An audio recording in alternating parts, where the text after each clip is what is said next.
Практически у каждого человека есть хотя бы одна родинка.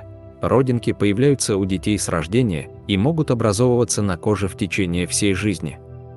Что такое родинка? Родинка – это доброкачественное образование на коже, которое представляет собой скопление меланоцитов. Меланоциты являются клетками, синтезирующими коричневый пигмент меланин, придающий коже ее естественную окраску. Доброкачественные родинки также называются невусами. Виды родинок. Кожа является самым большим органом в организме человека. Кожный покров состоит из эпидермиса, поверхностного слоя, дермы, внутреннего слоя кожи, в котором находятся сосуды, нервы, волосяные фолликулы и подкожно-жировой клетчатки. Родинки могут быть поверхностными, эпидермальными или располагаться в глубоких слоях дермы. В зависимости от цвета и расположения на коже различают следующие виды родинок. Переходные невусы – плоские или слегка выпуклые родинки на границе эпидермиса и дермы. Сложные невусы – выпуклые родинки в эпидермисе и дерме. Интрадермальные невусы – внутрикожные родинки, которые находятся в дерме и выступают над поверхностью кожи в виде покрытого эпидермисом узелка.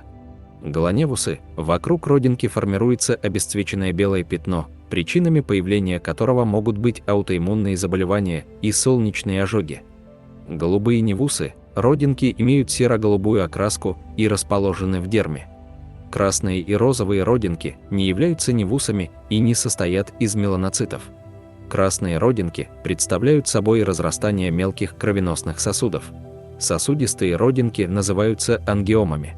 Внешне родинки представляют собой пятна, бугорки или узелки на коже. Нормальные родинки различаются по окраске и могут быть бесцветными, серыми, коричневыми и черными. Бесцветные родинки практически не содержат пигментов, окрашивающих веществ, и имеют телесный цвет, в то время как черные родинки богаты меланином. По форме родинки могут быть плоскими, выпуклыми и висячими. Выпуклые родинки и родинки на ножке могут подвергаться травматизации чаще, чем плоские. Висячие родинки, как правило, являются приобретенными и формируются у женщин в периоды гормональных перестроек, во время беременности, лактации, менопаузы. Безопасные родинки имеют симметричный контур и равномерную окраску. Доброкачественные родинки не ощущаются на коже и не приносят дискомфорт. В некоторых случаях родинки могут напоминать по внешнему виду бородавки. Где появляются родинки? Родинки могут появляться на коже любой части тела человека. Невусы возникают на туловище, конечностях, волосистой части головы, лице и шее, а также на ладонях и подошвах. Висячие родинки чаще появляются на голове, шее и в подмышечной области в связи с тонкостью кожи и отсутствием выраженной подкожно-жировой клетчатки в этих местах. На родинках может расти волос. Родинки, из которых растут волосы, являются доброкачественными. Почему появляются родинки? Большинство меланоцитов равномерно распределены по кожным покровам всего тела. Невусы формируются в том случае, если образуется скопление меланоцитов. Меланин выполняет функцию природного экрана, защищающего организм человека от воздействия ультрафиолетовых лучей. Активность меланоцитов в норме регулируется работой гипофиза, железы, регулирующей выработку всех гормонов в организме. Меланоцит-стимулирующий гормон гипофиза усиливает выработку меланина. Количество меланина также увеличивается под действием солнечных лучей.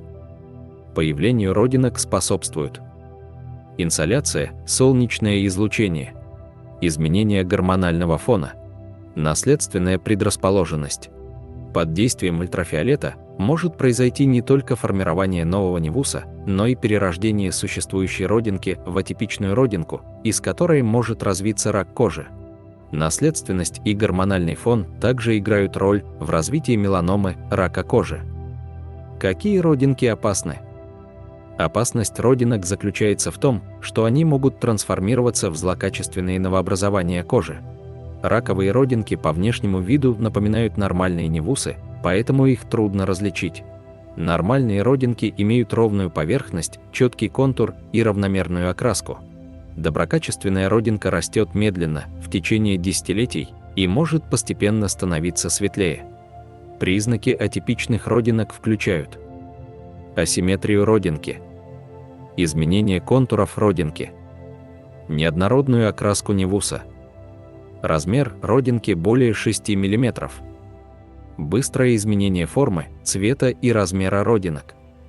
Атипичными плохими родинками также считают голубые невусы, механизм появления которых точно не изучен. В норме родинки имеют однородную структуру. Наросты на родинках являются сигналом к необходимости провести обследование кожи. Обратиться на консультацию к дерматологу также необходимо в следующих ситуациях. Во время самостоятельного осмотра кожи были обнаружены признаки атипичных родинок. Родинка отпала. Родинка воспалилась. Родинка болит.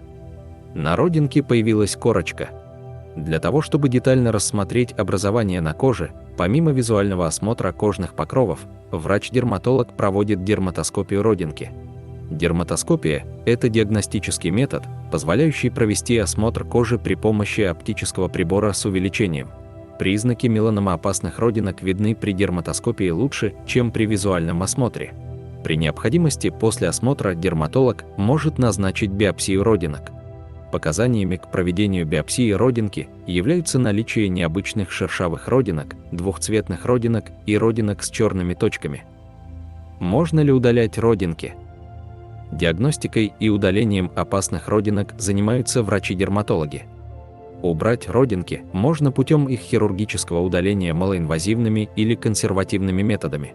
Удалению подлежат атипичные невусы, родинки, которые подвергаются частой травматизации. Родинки на лице у мужчин травмируются во время бритья, а родинки, находящиеся под лямками бюстгальтера или под резинкой брюк, могут повреждаться одеждой. Также можно избавиться от родинок, которые приносят эстетический дискомфорт. Удалять родинки в домашних условиях нельзя, так как можно спровоцировать кровотечение или распространение метастаз, элементов опухоли, если родинка была злокачественной. Риск меланомы выше у тех людей, у которых много родинок на теле, более 50 штук. Для того, чтобы не пропустить развитие меланомы, следует регулярно проверять родинки. Для контроля за состоянием родинок следует знать признаки атипичных родинок и ежемесячно самостоятельно осматривать кожные покровы. Также необходимо проходить профилактические осмотры у дерматолога.